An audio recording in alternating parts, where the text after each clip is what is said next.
ಆತ್ಮೀಯರೇ ನಮಸ್ಕಾರ. ದೇವರಾಜು ಶಿವಪುರ ಯೂಟ್ಯೂಬ್ ಚಾನಲ್ಗೆ ಸ್ವಾಗತ. ಈ ಒಂದು ವಿಡಿಯೋದ ಮೂಲಕ ಭಾರತದ ಜನಗಣತಿ 2027 ಮನೆಪಟ್ಟಿ ಮತ್ತು ಮನೆಗಣತಿ 2026ಕ್ಕೆ ಸಂಬಂಧಪಟ್ಟಂತ ಒಂದಷ್ಟು ಮಾಹಿತಿಗಳನ್ನು ಹಂಚಿಕೊಳ್ತಕ್ಕಂಥ ಪ್ರಯತ್ನವನ್ನು ಮಾಡೋಣ.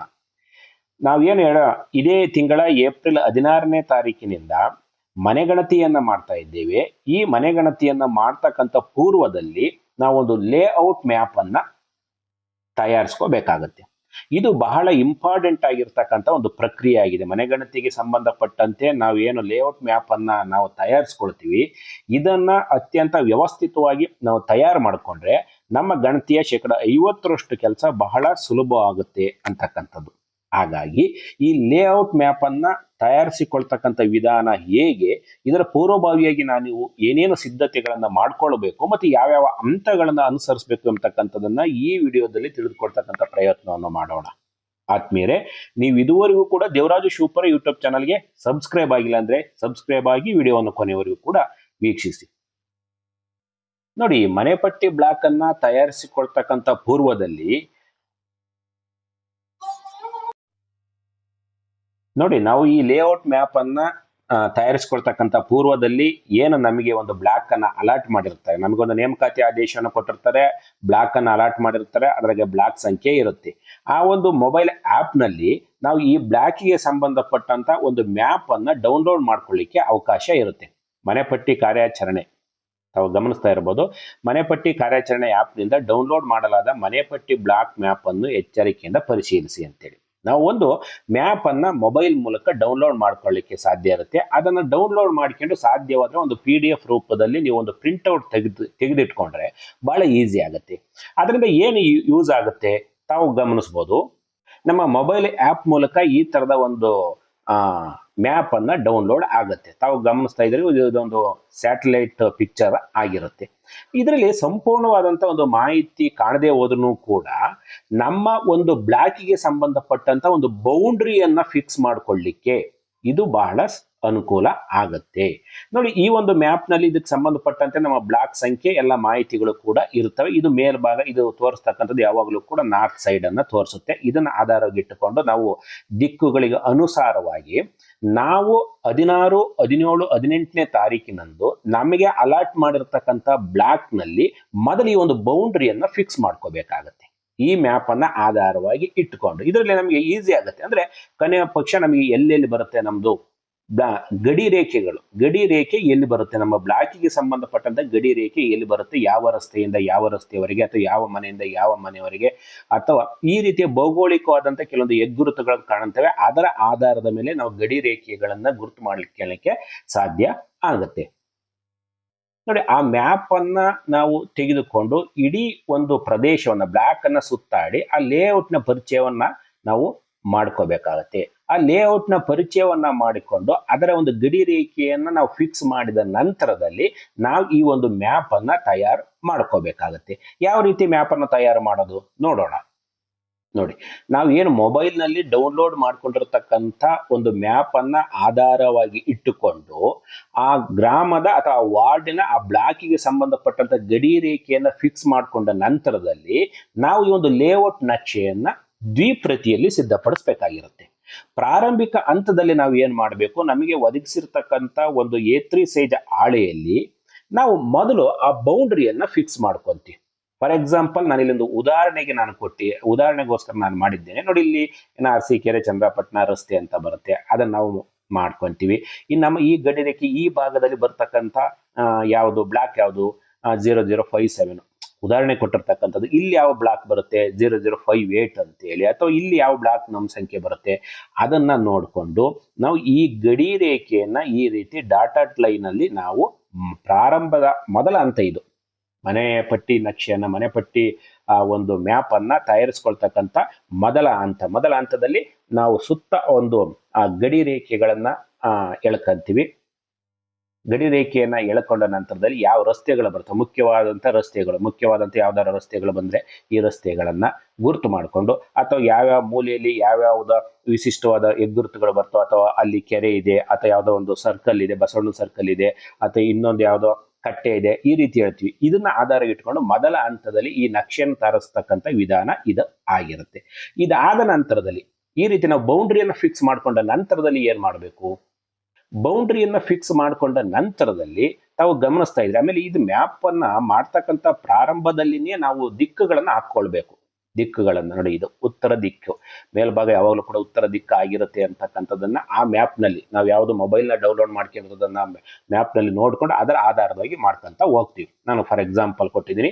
ನಾವು ಮೊದಲು ಎಲ್ಲ ಗಡಿ ರೇಖೆಗಳನ್ನ, ಅದರ ಬೌಂಡ್ರಿಯನ್ನ, ನಾವು ನಮಗೆ ಒದಗಿಸಿರ್ತಕ್ಕಂಥ ಬ್ಲಾಕ್ ಇಂದ ಅದರ ಗಡಿ ರೇಖೆಯನ್ನ ಬೌಂಡ್ರಿಯನ್ನು ನಾನು ಫಿಕ್ಸ್ ಮಾಡ್ಕೊಂಡಿದ್ದೀನಿ.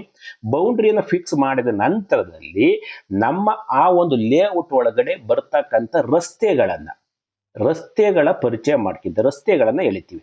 ರಸ್ತೆ ನೋಡಿ, ಇದು ನೀರಿನ ಮೂಲ, ಅದು ಕೆರೆ ಆಗಿರ್ಬೋದು, ಕಟ್ಟೆ ಆಗಿರ್ಬೋದು, ಇದು ಪಾರ್ಕು, ಇದು ಪಕ್ಕಾ ರಸ್ತೆ, ಇದು ಕಚ್ಚಾ ರಸ್ತೆ. ಆ ರಸ್ತೆಗಳನ್ನ ಗುರುತಿಸೋದಿಕ್ಕೆ ಯಾವ ಒಂದು ಸೂಚಕಗಳು ಇದಾವೆ, ಸಂಕೇತಗಳು ಅಂತಕ್ಕಂಥದ್ದನ್ನು ಕೂಡ ನಾನು ಪರಿಚಯ ಮಾಡ್ತೀನಿ. ನಾನು ಏನೋ ಮೊದಲು ಈ ಒಂದು ಬೌಂಡ್ರಿಯನ್ನ ಫಿಕ್ಸ್ ಮಾಡ್ಕೊಂಡ ನಂತರದಲ್ಲಿ ಆ ಬೌಂಡ್ರಿ ಒಳಗಡೆ ಬರ್ತಕ್ಕಂಥ ರಸ್ತೆಗಳನ್ನ ನಾನು ಮೊದಲು ಡ್ರಾ ಮಾಡ್ಕೋಬೇಕು, ರಸ್ತೆಗಳನ್ನ ಬರ್ಕೊಂಡ ನಂತರದಲ್ಲಿ ನಾವು ಪಟ್ಟಿ ಮಾಡ್ಬೇಕಾಗತ್ತೆ, ಮನೆಗಳನ್ನ ಗುರುತಿಸ್ಬೇಕಾಗತ್ತೆ. ನೋಡಿ, ಇಲ್ಲಿ ರಸ್ತೆಗಳನ್ನ ಬರ್ತಕ್ಕಂಥ ಯಾವ ಸಂಕೇತಗಳ ಮೂಲಕ, ಪಕ್ಕಾ ರಸ್ತೆ ಅಂದ್ರೆ ಈ ರೀತಿ ಆ ಲೈನ್ಗಳನ್ನ ಎಳಿತಕ್ಕಂಥದ್ದು. ಕಚ್ಚಾ ರಸ್ತೆ ಅಂದ್ರೆ ಈ ರೀತಿ ಡಾಟ್ ಲೈನ್ ಅನ್ನ ಎಳಿತಕ್ಕಂಥದ್ದನ್ನ ಕಚ್ಚಾ ರಸ್ತೆ, ಈ ಸಂಕೇತದ ಮೂಲಕ ನಾವು ಸೂಚಿಸ್ತೀವಿ. ಕಾಲು ಹಾದಿ, ಜಸ್ಟ್ ಒಂದು ಸಿಂಗಲ್ ಲೈನ್ ಅನ್ನ ಡಾಟ್ ಲೈನು. ರೈಲ್ವೆ ಮಾರ್ಗವನ್ನು ಗುರುತಿಸ್ತಕ್ಕಂಥದ್ದು, ನದಿಯನ್ನ ಗುರುತಿಸ್ತಕ್ಕಂಥದ್ದು, ಕಾಲುವೆಗಳನ್ನ ಗುರುತಿಸ್ತಕ್ಕಂಥದ್ದು, ಕೊಳಗಳನ್ನ ಗುರುತಿಸ್ತಕ್ಕಂಥದ್ದು. ನೋಡಿ, ಬಾವಿ, ನಲ್ಲಿ, ಕೈ ಪಂಪು, ಮತ್ತೆ ದೇವಸ್ಥಾನ, ಮಸೀದಿ, ಚರ್ಚ್ಗಳಿಗೆ ಸಂಕೇತಗಳನ್ನು ಕೊಟ್ಟಿದ್ದಾರೆ. ಅದೇ ರೀತಿ ತಾವು ಗಮನಿಸಿದ್ರೆ ಕೆಳಭಾಗದಲ್ಲಿ ಶಾಲೆ, ಆಮೇಲೆ ದವಾಖಾನೆ ಅಂದ್ರೆ ಆಸ್ಪತ್ರೆ, ಪಂಚಾಯತಿ ಕಚೇರಿ, ಆಮೇಲೆ ಅಂಚೆ ಕಚೇರಿ, ಈ ಅಕ್ಷರಗಳಿಂದ ಸೂಚಿಸ್ತೀವಿ. ಅಥವಾ ಶಾಲೆ ಅಂತಕ್ಕಂಥದ್ದನ್ನ ಸೂಚಿಸ್ಬೇಕಾದ್ರೆ ನಾವು ಸ್ಕೂಲ್ ಅಂತ ಹೇಳ್ಬೇಕಾದ್ರೂ ಕೂಡ ಬರಿಬೋದು. ದವಾಖಾನೆ, ಹಾಸ್ಪಿಟಲ್, ಅಂತ ಬೇಕಾದ್ರೂ ಕರಿಬೋದು. ಆಮೇಲೆ ಪೋಸ್ಟ್ ಆಫೀಸ್, PO, ಈ ರೀತಿ ಬೇಕಾದ್ರೂ ಸೂಚಿಸ್ಬೋದು, ಅಥವಾ ಈ ರೀತಿ ಕನ್ನಡದಲ್ಲಿ ಬೇಕಾದ್ರೂ ಕೂಡ ಸೂಚಿಸ್ಬೋದು. ಇದು ನಾವೇನು ಆ ಬೌಂಡ್ರಿಯನ್ನ ಫಿಕ್ಸ್ ಮಾಡಿದ ನಂತರದಲ್ಲಿ ಒಳಭಾಗದಲ್ಲಿ ಈ ರಸ್ತೆಗಳನ್ನ ಮತ್ತು ನೈಸರ್ಗಿಕ ಹೆಗ್ಗುರುತುಗಳು ಅಂತಂದ್ರೆ ನದಿ, ಕಾಲುವೆ, ಕೊಳ, ಇವುಗಳನ್ನ ಮೊದಲು ನಾವು ಬರ್ಕಬೇಕಾಗತ್ತೆ, ಮನೆಗಳನ್ನ ಗುರುತಿಸೋದಕ್ಕಿಂತ ಮೊದಲು. ಇದಾದ ನಂತರದಲ್ಲಿ ನೋಡಿ, ನಾನು ಈ ಏನು ಬೌಂಡ್ರಿಯನ್ನು ಫಿಕ್ಸ್ ಮಾಡಿದ ನಂತರದಲ್ಲಿ ಈ ರಸ್ತೆಗಳನ್ನ ನಾನು ಗುರುತು ಮಾಡಿದ್ದೆ. ಇದು ಪಕ್ಕಾ ರಸ್ತೆ, ಇದು ಈ ರೀತಿ ಡಾಟ್ ಲೈನ್ ತೋರಿಸಿರ್ತಕ್ಕಂಥದ್ದು ಕಚ್ಚಾ ರಸ್ತೆ, ಇದು ನೀರಿನ ಮೂಲ, ಇಲ್ಲಿಂದ ಪಾರ್ಕಿಗೆ ಜಾಗವನ್ನ ಬಿಡ್ಲಾಗಿದೆ. ಇದಿಷ್ಟೊಂದು ಉದಾಹರಣೆಗೆ ನಾವು ತೋರಿಸ್ತಿರ್ತಕ್ಕಂಥದ್ದು. ಆಮೇಲೆ ಈ ಕಡೆ ಚಂದ್ರಪಣ್ಣ ಅರಸೀಕೆರೆ ರೋಡ್ ಇದೆ, ಈ ಕಡೆ ಯಾವ್ಯಾವ ಬ್ಲಾಕ್ಗಳಿದಾವೆ ಅಂತಕ್ಕಂಥದ್ದು ಕೂಡ ಬರ್ದಿದ್ದೀನಿ. ಇದಾದ ನಂತರ, ಇದು ಎರಡನೇ ಹಂತ. ಇದಾದ ನಂತರದಲ್ಲಿ ನಾವು ಮನೆಗಳನ್ನ ಗುರುತಿಸೋದು ಹೇಗೆ, ಮತ್ತು ಕಚ್ಚಾ ಮನೆಗಳಿಗೆ ಯಾವ ಸಂಕೇತವನ್ನು ಬಳಸ್ತೀವಿ, ಪಕ್ಕಾ ಮನೆಗಳಿಗೆ ಯಾವ ಸಂಕೇತವನ್ನು ಬಳಸ್ತೀವಿ ಅಂತಕ್ಕಂಥದ್ದನ್ನು ಕೂಡ ನೋಡ್ತಾ ಹೋಗೋಣ. ನೋಡು, ಕಚ್ಚಾ ಮತ್ತು ಪಕ್ಕಾ ಮತ್ತು ವಾಸೇತರ ಮನೆಗಳ ಸಂಕೇತ. ನಾವು ಈ ರೀತಿ ಚೌಕವನ್ನ ಬರೆದ್ರೆ ಅದು ಪಕ್ಕಾ ಮನೆ. ಆ ಒಳಭಾಗದಲ್ಲಿ 9 ಅಂತ ಬರೆದಿದ್ದಾರೆ, ಅದು ಕಟ್ಟಡದ ಸಂಖ್ಯೆ. 2 ಅಂತ ಏನು ಬ್ರಾಕೆಟ್ ಅಲ್ಲಿ ಕೆಳಭಾಗದಲ್ಲಿ ಬರೆದಿರತಕ್ಕಂಥದ್ದು ಜನಗಣತಿ ಮನೆಗಳ ಸಂಖ್ಯೆ. ಕಟ್ಟಡ 9, ಜನಗಣತಿ ಮನೆಗಳು ಆ ಕಟ್ಟಡದಲ್ಲಿ 2 ಇದಾವೆ ಅಂತ. ಇದು ವಾಸಕ್ಕೆ ಯೋಗ್ಯವಾಗಿರ್ತಕ್ಕಂಥದ್ದು. ನೋಡಿ, ಈ ರೀತಿ ಕೆಳಭಾಗದಲ್ಲಿ ತಾವು ಗಮನಿಸ್ತಾ ಇದ್ದೀರಿ, ಈ ರೀತಿ ಬಾಕ್ಸ್ ಅಲ್ಲೇ ಬರೆದಿರ್ತಾರೆ. ಇದು ಕಟ್ಟಡದ ಸಂಖ್ಯೆ ಆಗಿರುತ್ತೆ. ಈ ರೀತಿಯ ಮಾರ್ಕ್ ಮಾಡಿದ್ರೆ, ಶೇಡ್ ಮಾಡಿದ್ರೆ ಅದು ಪಕ್ಕಾ ಮನೆ, ಬಟ್ ಅದರಲ್ಲಿ ವಾಸ ಇಲ್ಲ ಅಂತ. ಕೆಳಭಾಗದಲ್ಲಿ ಅದು ಜನಗಣತಿ ಮನೆ ಒಂದೇ ಆಗಿರುತ್ತೆ, ಜನಗಣತಿ ಮನೆ ಸಂಖ್ಯೆ ಒಂದೇ ಆಗಿರುತ್ತೆ. ನಾವು ಒಂದಕ್ಕಿಂತ ಹೆಚ್ಚಿಗೆ ಇದ್ದಾಗ ಮಾತ್ರ ಕೆಳಭಾಗದಲ್ಲಿ 2 ಅಥವಾ 3, 4 ಅಂತ ಬರಿತೀವಿ. ಅದು ಜನಗಣತಿ ಮನೆ ಒಂದೇ ಆಗಿದ್ರೆ ಕೆಳಭಾಗದಲ್ಲಿ 1 ಅಂತ ಏನು ನಾವು ಆವರಣದಲ್ಲಿ ಬ್ರಾಕೆಟ್ ಅಲ್ಲಿ ಬರೀತಕ್ಕಂಥ ಅವಶ್ಯಕತೆ ಇಲ್ಲ. ಇನ್ನ ಕಚ್ಚಾ ಮನೆ ನೋಡಿ, ಕಚ್ಚಾ ಮನೆಯನ್ನ ನಾವು ತ್ರಿಭುಜಾಕೃತಿಯಲ್ಲಿ ಬರಿತೀವಿ. ತಾವು ಗಮನಿಸ್ತಾ ಇದ್ದೀವಿ, ಕಚ್ಚಾ ಮನೆಯನ್ನ ನಾವು ತ್ರಿಭುಜಾಕೃತಿಯಲ್ಲಿ ಬರಿತೀವಿ. ಇದನ್ನ ಕಚ್ಚಾ ಮನೆ ಅಂತೇಳಿ ಕರಿತೀವಿ. ಇದು ಕಟ್ಟಡದ ಸಂಖ್ಯೆ, ಒಳಭಾಗದಲ್ಲಿ ಬರೆದಿರ್ತಕ್ಕಂಥದ್ದು ಕಟ್ಟಡದ ಸಂಖ್ಯೆ, ಕೆಳಭಾಗದಲ್ಲಿ ಬರೆದಿರ್ತಕ್ಕಂಥದ್ದು ಜನಗಣತಿ ಮನೆ ಸಂಖ್ಯೆ. ನಿಮಗೆ ಬೇಕಾದ್ರೆ ಕಟ್ಟಡದ ಸಂಖ್ಯೆ ಮತ್ತು ಜನಗಣತಿ ಮನೆ ಸಂಖ್ಯೆಗೆ ಸಂಬಂಧಪಟ್ಟಂತೆ ನಾನು ಮತ್ತೊಂದು ವಿಡಿಯೋದಲ್ಲಿ ನಾನು ಈ ಮಾಹಿತಿಯನ್ನು ನಾನು ತಿಳಿಸ್ತೀನಿ. ಇದು ಕಚ್ಚಾ ಮನೆ, ಬಟ್ ವಾಸ ಇರ್ತಕ್ಕಂಥ ಮನೆ. ಇದು 15 ಅಂತಕ್ಕಂಥದ್ದು ಕಟ್ಟಡದ ಸಂಖ್ಯೆ, ಕೆಳಗಡೆ ಇರ್ತಕ್ಕಂಥದ್ದು ಜನಗಣತಿ ಮನೆ ಸಂಖ್ಯೆ. ಇನ್ನು ಕೆಳಭಾಗದಲ್ಲಿ ತಾವು ಗಮನಿಸಬಹುದು, ಇದು ಕೂಡ ಕಚ್ಚಾ ಮನೆನೆ. ಕಚ್ಚಾ ಮನೆ, ಬಟ್ ಇದು ವಾಸೇತರ. ಕಚ್ಚಾ ಮನೆ ಅದರ ಒಂದು ಕಟ್ಟಡದ ಸಂಖ್ಯೆ 6 ಆಗಿದೆ, ಬಟ್ ಇದರಲ್ಲಿ ವಾಸ ಯಾರು ಕೂಡ ಇಲ್ಲ ಅಂತ, ಇದು ವಾಸೇತರ ಅಂತೇಳಿ. ಹಾಗಾಗಿ ಈ ಸಂಕೇತಗಳನ್ನ ಮನೆಗಳನ್ನ ಸೂಚಿಸ್ತಕ್ಕಂಥ ಸಂದರ್ಭದಲ್ಲಿ, ಅಂದ್ರೆ ಲೇಔಟ್ ಒಳಗಡೆ ಮನೆಗಳನ್ನು ಸೂಚಿಸ್ತಕ್ಕಂಥ ಸಂದರ್ಭದಲ್ಲಿ ಕಚ್ಚಾ ಮನೆ ಯಾವ ಸಂಕೇತ, ಒಂದು ಚೌಕನ್ನು ಬರಿತೀವಿ. ಕಚ್ಚಾ ಅಲ್ಲ ಪಕ್ಕಾ ಮನೆಗೆ ಚೌಕ ಬರಿತೀವಿ, ಅದರೊಳಗಡೆ ಕಟ್ಟಡದ ಸಂಖ್ಯೆಯನ್ನ ಬರಿತೀವಿ.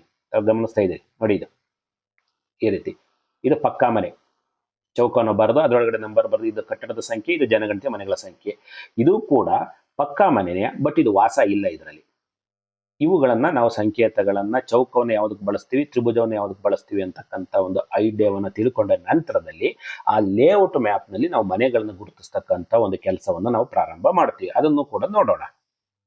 ನೋಡಿ ಸ್ನೇಹಿತರೆ, ನಾನು ಲೇಔಟ್ ಮ್ಯಾಪ್ ಅನ್ನ ಮಾಡ್ತಕ್ಕಂಥ ಸಂದರ್ಭದಲ್ಲಿ ಪ್ರಾರಂಭದಲ್ಲಿ ಈ ರೀತಿ ಬೌಂಡ್ರಿಯನ್ನ ಫಿಕ್ಸ್ ಮಾಡ್ಕೊಂಡೆ.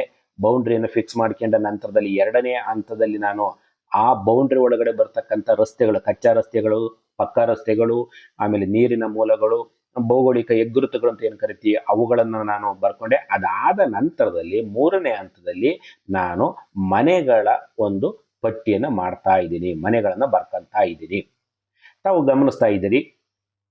ಈಗ ನೋಡಿ ಮನೆಗಳನ್ನ ಯಾವ ರೀತಿ ಬರೀತೆ ನೋಡಿ, ಇಲ್ಲಿ ಬರೆದಿದ್ದೀನಿ ನಾನು. ಈ ಚೌಕವನ್ನು ಬರೆದು ಅದರ ಒಳಗಡೆ 1 ಅಂತ ಬರ್ದಿನಿ. ಇದು ಕಟ್ಟಡದ ಸಂಖ್ಯೆ. ಇಲ್ಲಿ 2, ಇಲ್ಲಿ 3, ಇಲ್ಲಿ 4, ನೆಕ್ಸ್ಟ್ 5, 6, 7, 8, 9, 10, 11 ಈ ರೀತಿ ಬರ್ತಾ ಹೋಗ್ತಾ ಇದೀನಿ.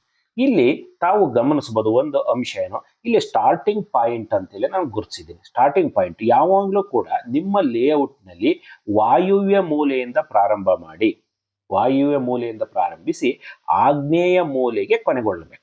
ಆ ರೀತಿ ನೀವು ನಂಬರ್ಗಳನ್ನ ಕೊಟ್ಕೋಬೇಕು. ವಾಯುವ್ಯ ಮೂಲೆಯಿಂದ ನಾವು 1 ಅಂತೇಳಿ ಕೊಟ್ಕೊಂಡು ಆಗ್ನೇಯ ಮೂಲೆಗೆ ನಿಮ್ಮ ಒಂದು ಲೇಔಟ್ ನಲ್ಲಿ ಬರ್ತಕ್ಕಂಥ ಮನೆ ಸಂಖ್ಯೆ, ಕೊನೆಯ ಸಂಖ್ಯೆಯನ್ನ ನೀವು ಕೊಡಬೇಕಾಗತ್ತೆ. ಹಾಗಾಗಿ ವಾಯುವ್ಯ ಮೂಲೆಯಿಂದ ಪ್ರಾರಂಭ ಮಾಡಿದ್ರೆ ನಮ್ಮ ಸ್ಟಾರ್ಟಿಂಗ್ ಪಾಯಿಂಟ್ ಅಂತೇಳಿ ಗುರುತಿಸಬೇಕು. ಯಾಕೆಂದ್ರೆ ಲೇಔಟ್ ಮಾಡ್ತಕ್ಕಂಥ ಮ್ಯಾಪ್ ಅನ್ನ ಮಾಡ್ತಕ್ಕಂಥದ್ದೇ ಬಹಳ ಇಂಪಾರ್ಟೆಂಟ್. ಇದನ್ನ ಮಾಡಿಬಿಟ್ರೆ ನಮ್ದು ಬಹುಶಃ 50% ಕೆಲಸ ಕಡಿಮೆ ಆಗಿಬಿಡುತ್ತೆ.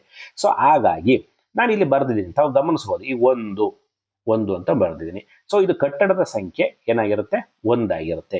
2, 3, 4, ಈ 4ರಲ್ಲಿ ನೀವು ಗಮನಿಸಬಹುದು 4 ಅಂತ ಬರೆದು ಕೆಳಭಾಗದಲ್ಲಿ 2 ಅಂತ ಬರೆದಿದ್ದೀನಿ. ಅಂದ್ರೆ ಕಟ್ಟಡದ ಸಂಖ್ಯೆ 4, ಜನಗಣತಿ ಮನೆಗಳು ಎಷ್ಟಿದಾವೆ ಅಲ್ಲಿ, ಆ ಕಟ್ಟಡದಾಗ 2 ಇದಾವೆ.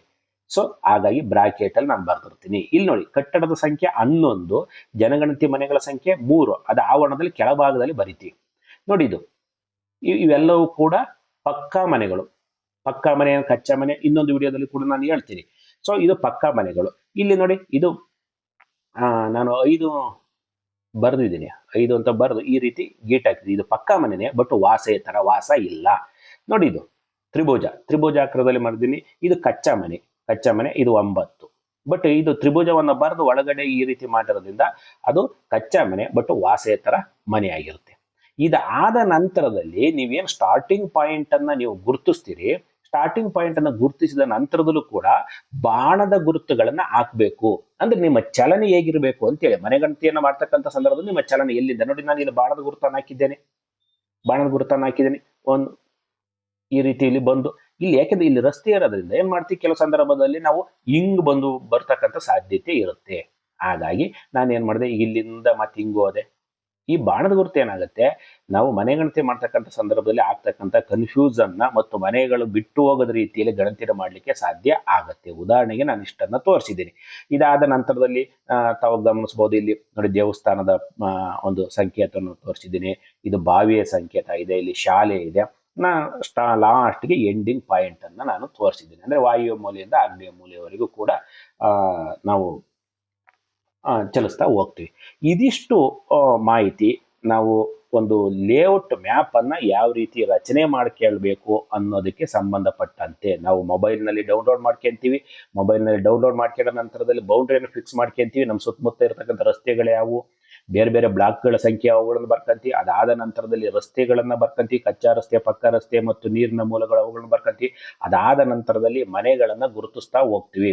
ಮನೆಗಳನ್ನ ಕಚ್ಚಾ ಮನೆ ಯಾವುದು, ಪಕ್ಕಾ ಮನೆ ಯಾವುದು, ವಾಸೇತರ ಮತ್ತೆ ಕಟ್ಟಡದ ಸಂಖ್ಯೆ, ಜನಗಣತಿ ಮನೆ ಸಂಖ್ಯೆ ಬರ್ಕಂತಿ. ಸ್ಟಾರ್ಟಿಂಗ್ ಪಾಯಿಂಟ್ ಯಾವುದು, ಎಂಡಿಂಗ್ ಪಾಯಿಂಟ್ ಯಾವುದು, ಇದಿಷ್ಟು ಮಾಹಿತಿನ ಕ್ಲಿಯರ್ ಆಗಿ ನಾವು ಏಪ್ರಿಲ್ 16, 17, 18ರಂದು ತಯಾರು ಮಾಡಿ ಇಟ್ಕೊಂಡ್ಬಿಟ್ರೆ ಇದನ್ನ ದ್ವಿಪ್ರತಿಯಲ್ಲಿ ನಾವು ತಯಾರು ಮಾಡಿ ಇಟ್ಕೋಬೇಕಾಗುತ್ತೆ. ಇದನ್ನ ಆಫೀಸ್ಗೆ ನಾವು ಕಚೇರಿಗೆ ಒದಗಿಸ್ಬೇಕಾಗಿರುತ್ತೆ. ಹಾಗಾಗಿ ನೀಟಾಗಿ ಇದನ್ನ ಇಟ್ಕೊಬಿಟ್ರೆ ನಮ್ಮ ಕೆಲಸ ಬಹಳ ಸರಳ ಆಗುತ್ತೆ. ಆದ್ಮೇಲೆ ಇದಿಷ್ಟು ಮಾಹಿತಿ ಲೇಔಟ್ ಮ್ಯಾಪ್ ಅನ್ನ ತಯಾರಿಸಿಕೊಳ್ಳುವ ವಿಚಾರಕ್ಕೆ ಸಂಬಂಧಪಟ್ಟಂತದ್ದು. ಈ ಒಂದು ಭಾರತ ಜನಗಣತಿ 2027ಕ್ಕೆ ಸಂಬಂಧಪಟ್ಟಂತ ಎಲ್ಲ ಮಾಹಿತಿಗಳನ್ನ ಈ ಒಂದು ನನ್ನ ಚಾನೆಲ್ ನಲ್ಲಿ ಅಪ್ಡೇಟ್ ಮಾಡ್ತಾ ಹೋಗ್ತೀನಿ. ಹಾಗಾಗಿ ನೀವು ಇದುವರೆಗೂ ಕೂಡ Devaraj Shivapura YouTube channel subscribe ಆಗಿಲ್ಲ ಅಂದ್ರೆ ಸಬ್ಸ್ಕ್ರೈಬ್ ಆಗಿ ವಿಡಿಯೋವನ್ನು ಲೈಕ್ ಮಾಡಿದ್ರೆ ನಿಮ್ಮ ಎಲ್ಲ ಆ ನೋಟಿಫಿಕೇಶನ್ಗಳು ತತ್ಕ್ಷಣದಲ್ಲಿ ಬರಲಿಕ್ಕೆ ಸಾಧ್ಯ ಆಗುತ್ತೆ. ಧನ್ಯವಾದಗಳು.